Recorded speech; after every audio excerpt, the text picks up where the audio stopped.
നമസ്കാരം. ഞാൻ നന്ദുലക്ഷ്മി ഡിവൈൻ ഡിഫറൻസിലേക്ക് സ്വാഗതം. ഓം വരാഹി ദേവീ നമഃ. സർവരുഹ റോഹവരാഹ സർവകഷ്ട വിദ്വേഷണ. ഇന്നത്തെ പതിവ് വന്നിട്ട് ഭയങ്കര സവിശേഷപ്പെട്ട ഒന്ന്. ഇതിന് 2-3 പൊരുൾകൾ വേണം. മെയിൻലി വന്നിട്ട് വേണ്ടിയത് അയവി. അയവി എന്നാല് വെൺകടുക്. വെൺകടുക് എന്നാല് ദൈവിക ശക്തി അധികമായിട്ടുള്ളത്. നമ്മൾ താന്ത്രിക രീതിയിൽ പരിഹാരം ചെയ്യുന്നതിനൊക്കെ വെൺകടുക് ജാസ്തിയായിട്ട് യൂസ് ചെയ്യുന്നുണ്ട്. ഇത് വന്നിട്ട് നമ്മൾ സാമ്പ്രാണി ധൂപം പോട്ടാലോ പുക പോട്ടാലോ വന്നിട്ട് വീട്ടിലിരിക്കുന്ന എല്ലാ കൺദൃഷ്ടികളും എല്ലാം നമ്മളെ വിട്ട് അകന്നു പോയിടും. തൊഴിലിടങ്ങളില്, വീട്ടില്, എവിടെയായിരുന്നാലും ഇത് ദൃഷ്ടി ചുറ്റി പോകുന്നതിന് വേണ്ടിയിട്ട് ഉപയോഗിക്കുന്നതാണ്. ഇത് വന്നിട്ട് ഒരു വിശേഷമായ ശക്തികളെ കൊണ്ടുവരാൻ കഴിവുള്ളത്. നമ്മൾക്ക് എങ്ങനെയുള്ള കൺദൃഷ്ടി ഇരുന്നാലും ശരി, അത് കുറേശ്ശെ നമ്മളിൽ നിന്ന് അകന്നു പോകണമെങ്കിൽ ഞായറാഴ്ച ഇത് ആരംഭിച്ച് അടുത്ത ഞായറാഴ്ച ഇത് അവസാനിപ്പിച്ചോളുക. അത് എങ്ങനെ ചെയ്യണമെന്ന് നമുക്ക് നോക്കാം. അതിനു മുന്നേ ഫ്രണ്ട്സ്, നിങ്ങൾ ചാനൽ സബ്സ്ക്രൈബ് ചെയ്യാതെയാണ് വീഡിയോസ് കാണുന്നതെങ്കിൽ ചാനൽ ഒന്ന് സബ്സ്ക്രൈബ് ചെയ്ത് എന്നെ ഒന്ന് സപ്പോർട്ട് ചെയ്യണേ. എങ്കിൽ മാത്രമേ ഞാനിടുന്ന വീഡിയോസ് നിങ്ങൾക്ക് നോട്ടിഫിക്കേഷനായിട്ട് വരികയുള്ളൂ. തമിഴിൽ വന്നിട്ട് ഒരു പഴഞ്ചൊല്ലുണ്ട്, കല്ലടിപ്പെട്ടാലും കണ്ണടിപ്പെട കൂടാതെന്ന്. ദൃഷ്ടി എന്ന് പറഞ്ഞാല് ഒരു സംസ്കൃത വാക്ക്. അതിന്റെ അർത്ഥം വന്നിട്ട് കാണുന്നത്. അതായത് മറ്റുള്ളവർ വന്നിട്ട് നമ്മളെ ഇങ്ങനെ അസൂയയോടെ കാണുമല്ലോ. അപ്പ ഇവന് മാത്രം എങ്ങനെയാണ് ഇത്രയും ഭംഗിയായിട്ട് നല്ലൊരു ജീവിതം കിട്ടിയിരിക്കുന്നത്, അങ്ങനെയൊക്കെ കരുതുമില്ലേ? അങ്ങനെ വരുന്ന ഒരു പൊരാമ എണ്ണമില്ലേ? അത് വന്നിട്ടൊരു തീയ ശക്തിയാലെ വരുന്ന ഒരു ബാധിപ്പായിട്ടാണ് നമുക്ക് വരുന്നത്. മറ്റുള്ളവരുടെ ഇങ്ങനെ അസൂയ നിറഞ്ഞ ഒരു ദൃഷ്ടി നമ്മുടെ മേലെ, നമ്മുടെ വീട്ടിലിരിക്കുന്നവരുടെ മേലെ ആയാലും പെടുമ്പോൾ അത് വന്നിട്ട് കുടുംബത്തിനെ മൊത്തത്തില് ബാധിക്കും. ചില പേര് നമ്മുടെ വീട്ടിൽ വന്നിട്ട് പോയാലേ മതി, അത് പ്രശ്നത്തിന്റെ മീതെ പ്രശ്നം വന്നിട്ടേ ഇരിക്കുന്നതിനിടയാക്കും. അതുവരെ നന്നായിട്ടിരുന്ന കുടുംബത്തില് അന്നേ തുടങ്ങും വഴക്കും പ്രശ്നങ്ങളും ബഹളങ്ങളും. ഹസ്ബൻഡ് വൈഫ് പ്രശ്നം ഉണ്ടാവാം, മക്കളായിട്ടുണ്ടാവാം, സഹോദരൻ സഹോദരിയായിട്ടുണ്ടാവാം. പിന്നെ അത് മാത്രമല്ല, നമ്മുടെ ശാരീരിക പ്രശ്നങ്ങൾ, അസുഖങ്ങൾ നമുക്ക് വരാം. അതുവരെ നന്നായിട്ട് കുട്ടികളുള്ള വീട്ടിലാണെങ്കിൽ കുഞ്ഞുങ്ങൾ കഴിച്ചിട്ടിരുന്നെങ്കിൽ അതിനുശേഷം അവർ പിന്നെ കഴിക്കുന്നതേ ഇല്ല ഭക്ഷണം. വീട്ടിൽ കുഞ്ഞുങ്ങൾ ഇരിക്കുന്നെങ്കിൽ അവര് എപ്പോഴും ഇങ്ങനെ കരഞ്ഞുകൊണ്ടേയിരിക്കാം. ഇങ്ങനെ ഒരാൾ നമ്മുടെ വീട്ടിൽ വന്നിട്ട് പോയ ശേഷം കെട്ടതായിട്ട്, അതായത് മോശപ്പെട്ട ഏതെങ്കിലും ഒരു കാര്യം നടന്നിട്ടേ ഇരിക്കും. അങ്ങനെയൊക്കെയുള്ള ഒരു സിറ്റുവേഷനിൽ നമ്മൾ ദൃഷ്ടി കഴിക്കാറുണ്ട്. നമ്മുടെ വീട് നന്നായിട്ടിരുന്നു, ഇവർ വന്നിട്ട് പോയതിനപ്പുറമാണ് നമുക്ക് ഇങ്ങനെ ആയത്. അങ്ങനെ നിങ്ങളുടെ മനസ്സിൽ എന്തെങ്കിലും തോന്നിയാല് നിങ്ങൾ തീർച്ചയായിട്ടും ഈ വെൺകടുക് വെച്ചിട്ട് ഈ ദൃഷ്ടിദോഷം ചെയ്തോളുക.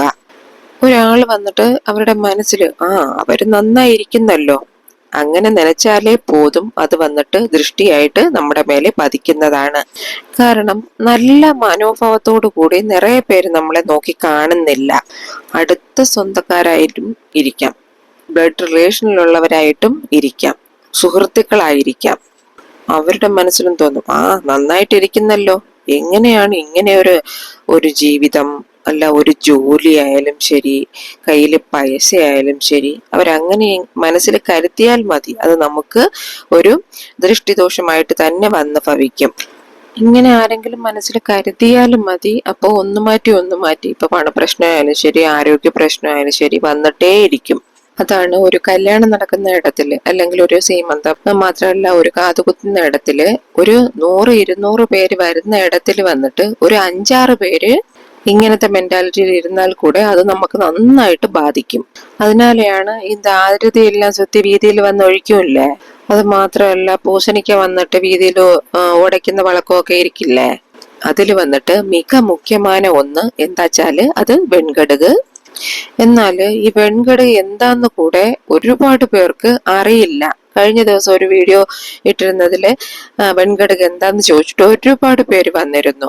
ഇത് നിങ്ങൾക്ക് അങ്ങാടി പച്ചമരുന്ന് കടയിൽ കിട്ടും, സൂപ്പർ മാർക്കറ്റുകളിലൊക്കെ ഇപ്പൊ സുലഭമായി കിട്ടുന്നത്. ലൈറ്റ് ക്രീം കളറിലിരിക്കും കാണാനായിട്ട്. ഇത് വന്നിട്ട് അത്രയ്ക്ക് മഹിമയാർന്ന ഒരു പൊരുള്. ഇനി ഈ വഴിപാട് വന്നിട്ട് നിങ്ങൾ ഞായറാഴ്ച ആരംഭിച്ച് ഞായറാഴ്ച തന്നെ അത് മുടിക്കുകയും വേണം. ചിലരോട് കണ്ണ് നമുക്ക് ശരിയല്ല എന്ന് നമുക്കേ തോന്നിയാല് അവര് നമ്മളുടെ കൂടെ ഇരിക്കുന്നിടത്തോളം കാലം ആ പ്രശ്നം നമ്മളെ അലട്ടിക്കൊണ്ടേയിരിക്കും. നമുക്ക് ബുദ്ധിമുട്ട് നമ്മുടെ ലൈഫിൽ വന്നിട്ടേ ഇരിക്കും. അതല്ല, നമ്മുടെ വളർച്ചയെ കണ്ട് നന്നായിരിക്കട്ടെ അങ്ങനെ കരുതുന്നവരാണെങ്കിൽ നമുക്ക് എന്നും നല്ലത് മാത്രമേ വരത്തുള്ളൂ. അങ്ങനെ ചിന്തിക്കുന്നവര് വളരെ ചുരുക്കം പേര് മാത്രമേ ഇന്ന് ഉള്ളൂ. നിങ്ങൾ ചിന്തിക്കുക, എങ്ങനെയുള്ളവരാണ് എന്ന് നോക്കിയിട്ട് മോശപ്പെട്ടവരാണെങ്കിൽ അവരോട് ടൈം സ്പെൻഡ് ചെയ്യുന്നത് നിങ്ങൾ കുറച്ചോളുക. ഇപ്പോ ഇതിന് തേവപ്പെടുന്നത് വെൺകടുകാണ്. 1 സ്പൂൺ അളവിനിരുന്നാൽ പോതും. അഥർവവേദത്തിൽ വന്നിട്ട് വെൺകടുകിനെ പറ്റി നിറയെ പറഞ്ഞിട്ടുണ്ട്.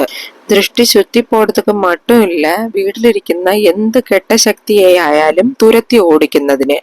അത് വന്നിട്ട് മറ്റുള്ളവർ കൊണ്ടുവന്ന് വെച്ചിരിക്കുന്ന ശൂന്യമായാലും ശരി, എന്തായാലും ശരി, ഈ വെൺകടുക് നമ്മൾ പല വിധത്തിൽ വന്നിട്ട് பயன்படுത്തിയാല് അതെല്ലാം നമ്മളെ വിട്ട് അകന്നു പോവും.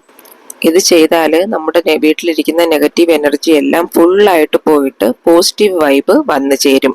നെക്സ്റ്റ് നമുക്ക് വേണ്ടിയ പൊരുൾ എന്താ വെച്ചാല് അത് ഒരു ചുവപ്പ് കളർ തുണിയാണ്. അത് കോട്ടൺ ആയാലും ശരി, എല്ലാ പോളിസ്റ്റർ ആയാലും ശരി, ഏത് തരത്തിലുള്ള ക്ലോത്ത് ആയാലും പ്രോബ്ലം ഇല്ല. പക്ഷെ റെഡ് കളർ ക്ലോത്ത് തന്നെ വേണം.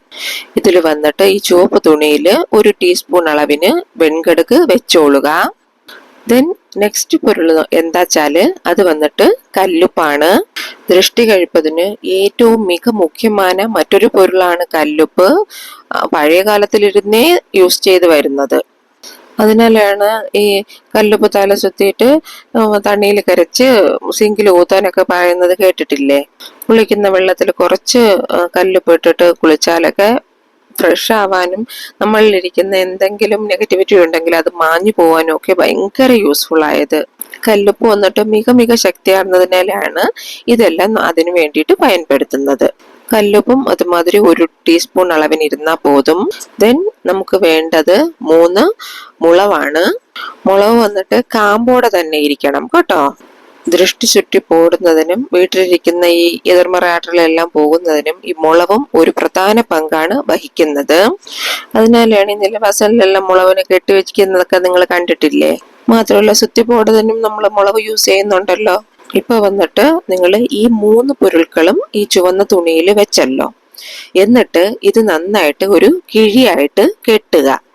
കിഴി കെട്ടുമ്പോൾ നിങ്ങളിങ്ങനെ മുടിച്ചിലിടണ്ട, നൂല് കൊണ്ട് കെട്ടിക്കൊള്ളുക. അത് ഏത് കളർ നൂലായാലും പറയില്ല. ഇത് എന്നാ ചെയ്യേണ്ട വെച്ചാല് ഇന്ന് തന്നെ ചെയ്യുക. അതായത് ഞായറാഴ്ച. നിങ്ങൾ ഇന്ന് ഈ വീഡിയോ കാണാത്തവരാണെങ്കിൽ, ഇത് കഴിഞ്ഞിട്ട് കാണുന്നവരാണെങ്കിൽ അടുത്ത് നിങ്ങൾ ചെയ്യുന്നത് ഒരു ഞായറാഴ്ച തന്നെ ഇത് സ്റ്റാർട്ട് ചെയ്തോളുക. ഇത് ചെയ്യേണ്ടത് ഞായറാഴ്ച വൈകുന്നേരം 6 മണിക്ക് മേലെ ടൈം ഇരിക്കുമ്പോണ്ട് 6 മണിക്ക് മേലെ ചെയ്യാൻ പാടുള്ളൂ. എന്നിട്ട് ഇതെടുത്തിട്ട് മുൻവാതിലിൽ വച്ചോളുക. നിലവാസലിൽ നിങ്ങൾ വയ്ക്കുമ്പോൾ ഇത് വന്നിട്ട് മഴയൊക്കെ പെയ്യുമല്ലോ, മഴയുടെ വെള്ളമൊന്നും ഈർപ്പൊന്നും അടിക്കാത്ത രീതിക്ക് നിങ്ങൾ വെച്ചോളുക. അത് വന്നിട്ട് മേലോട്ട് കെട്ടിയിട്ടിരുന്നാൽ മതി. അതറിയാം, ഇതൊക്കെ ചെയ്യുന്ന വീട്ടിൽ പഴമക്കാരും ഉണ്ട് എങ്കിൽ, ഇപ്പോൾ മുത്തശ്ശനോ മുത്തശ്ശിയോ ഒക്കെ ഉണ്ടെങ്കിൽ അവർക്ക് അറിയാം. നിങ്ങൾ ചോദിച്ചാൽ മതി, അവരത് കറക്റ്റായിട്ട് നിങ്ങൾക്ക് പറഞ്ഞു തരും. ഇല്ല വെച്ചാൽ നിങ്ങൾ വീട്ടിന്റെ നിലവാസൽ കയറുന്ന അവിടെ മേലോട്ടായിട്ട് കെട്ടിയിട്ടോളുക. അടുത്ത ഞായറാഴ്ച വന്നിട്ട് നിങ്ങൾ ചെയ്യുന്നതിന്റെ നെക്സ്റ്റ് സൺഡേ വന്നിട്ട് നിങ്ങളൊരു മൺവിളക്കോ മണ്ണിന്റെ ഒരു പാത്രം ഉണ്ടല്ലോ, മൺപാത്രമോ ഇല്ലെങ്കിൽ നമ്മൾ ധൂപക്കാലോ ഏതെങ്കിലും ഒന്ന് എടുത്തോളുക. എന്നിട്ട് വീട്ടിലിരിക്കുന്ന എല്ലാവരും കിഴക്ക് നോക്കി ഇരിക്കണം. കിഴക്ക് ദിശ നോക്കി ഇരുന്നോളുക. അതിനുശേഷം ഈ കിഴി ഉണ്ടല്ലോ, നമ്മളിങ്ങനെ നൂലുകൊണ്ട് കെട്ടിവെച്ച കിഴി എടുത്തിട്ട് വീട്ടിലിരിക്കുന്ന എല്ലാവരെയും ക്ലോക്ക് വൈസിലും ആന്റി ക്ലോക്ക് വൈസിലും 3 തവണ ചുറ്റിയെടുക്കുക. അതുപോലെ നമ്മൾ ഇപ്പം ഒരാളല്ലേ ഇത് ചെയ്യുന്നത്, ആ ആളും ഈ 3 തവണ ക്ലോക്ക് വൈസിലും ആന്റി ക്ലോക്ക് വൈസിലും ചുറ്റിയെടുത്തതിന് ശേഷം നിങ്ങൾ ഇത് വീടിന്റെ വെളിയിൽ കൊണ്ടുപോയിട്ട്, ഇപ്പൊ ഞാൻ പറഞ്ഞില്ലായിരുന്നോ, ഒരു മൺപാത്രത്തിലോ ഇല്ലെങ്കിൽ നമ്മുടെ ധൂപക്കാല് അതോ അല്ലെങ്കിൽ ഒരു ചിരട്ടയായാലും മതി, ഒരു ചിരട്ടയിലോ എടുത്ത് നിങ്ങൾക്ക് കുറച്ച് എണ്ണ വേണമെങ്കിൽ കുറച്ച് എണ്ണ ഒഴിച്ചതിന് ശേഷം അത് ഇതിൽ വെച്ച് കത്തിക്കുക. ഇതിന്റെ പുക വന്നിട്ട് വീട്ടിൽ കയറാം, ഒന്നും പ്രശ്നമില്ല. പക്ഷെ ചുറ്റി കഴിഞ്ഞതിന് ശേഷം ഒരു കാരണവശാലും വീട്ടിനകത്ത് വെച്ച് ചെയ്യാൻ പാടില്ല, വെളിയിൽ തന്നെ കൊണ്ടുപോയി ചെയ്തോളുക. ഇപ്പൊ ഫസ്റ്റ് ഞായറാഴ്ച ഈ മുടിച്ച് നമ്മൾ കെട്ടി വെച്ചിട്ട് നെക്സ്റ്റ് വരുന്ന സൺഡേയെ നമ്മൾ ഇത് എരിക്കാൻ പാടുള്ളൂ. ഇപ്പൊ നമ്മൾ ഒരു ഞായറാഴ്ച കെട്ടി അത് അങ്ങനെ നമ്മൾ ഒരു ആഴ്ച ആണ് അങ്ങനെ കെട്ടി വെച്ചിരിക്കുന്നത്. ഇതിലൂടെ എന്ത് സംഭവിക്കുന്ന വെച്ചാൽ നമ്മുടെ വീട്ടിലിരിക്കുന്ന എല്ലാ കെട്ട ശക്തികളെയും പ്രോബ്ലത്തിനെയും ഈ വെൺകടുക് അത് തന്നിടം ഈർത്ത് അതിലേക്ക് വലിച്ചെടുത്ത് നമ്മുടെ വീട്ടിലേക്ക് നല്ലൊരു പോസിറ്റീവ് എനർജി ഇങ്ങോട്ട് തരും. അത് നന്നായിട്ട് പോസിറ്റിവിറ്റി സ്പ്രെഡ് ചെയ്ത് തരും. ദൈവശക്തിയുള്ള ഒരു പൊരുളാണ് വെൺകടുക്. ഒരു വാരം നിങ്ങൾ ഞായറാഴ്ച ഇത് നിലവാസലിൽ കെട്ടിവെച്ചിട്ട് അടുത്ത വാരം നിങ്ങളിത് എരിച്ച് കളഞ്ഞോളുക. അതിലിരിക്കുന്ന വെൺകടുക് വന്ന് പടപട ടപ്പേ ടപ്പേന്ന് പൊട്ടി എരിയുമ്പോൾ നമുക്കിരിക്കുന്ന ദൃഷ്ടിയും പടപടാന്ന് പോയി കിട്ടും. നമ്മളുടെ എല്ലാ പ്രശ്നങ്ങളും ഭസ്മമായിട്ട് എരിഞ്ഞു മാറിടും. ഇത് വന്നിട്ട് ഐതിഹ്യം പറയുന്നത് നമ്മുടെ മുന്നോറുകൾ എല്ലാം ചെയ്തു പോകുന്നത്. സോ ഇന്ന് തന്നെ എല്ലാരും ചെയ്തോളുക. പ്രശ്നങ്ങളില്ലാത്തതായിട്ട് ആരുമില്ല. നമ്മള് നമ്മുടെ അറിവിനനുസരിച്ച് ചെയ്യുമ്പോൾ അതിൽ കുറച്ച് മാറ്റങ്ങൾ വരും. ഇത് സ്ഥിരമായി ചെയ്തു വരുമ്പോൾ എല്ലാം കുറേശ്ശെ അകന്ന് മാറി പൂർണ്ണമായിട്ടും നമ്മളിൽ നിന്ന് വിട്ടുപോയിടും.